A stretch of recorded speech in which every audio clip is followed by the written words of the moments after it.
মধুৰিআম আমাৰ স্বাস্থ্যৰ বাবে বহুত উপকাৰী হয়, বিশেষকৈ মধুমেহ ৰোগৰ বাবে ভাল।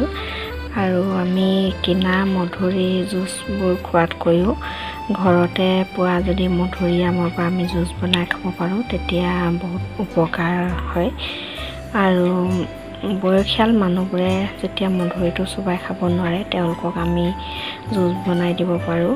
আৰু কিছুমান সৰু ল'ৰা ছোৱালীয়ে পায়খানাত টান হয় বাবে মধুৰি খাবলৈ বেয়া পায়, তেতিয়া তেওঁলোকক এইদৰে জুচ বনাই গুটিখিনি আঁতৰাই খাবলৈ দিব পাৰি।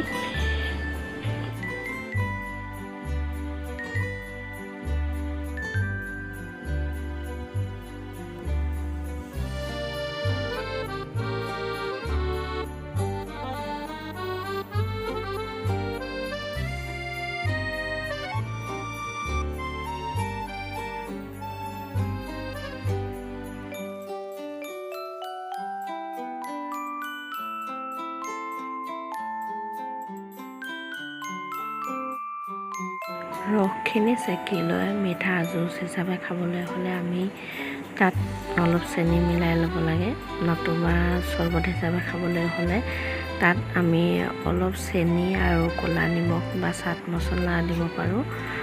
তাৰ লগতে তাত আৰু নেমু কেইটোপালমান দিব লাগে, তেতিয়া খাবলৈ বেছি সোৱাদ লগা হয়।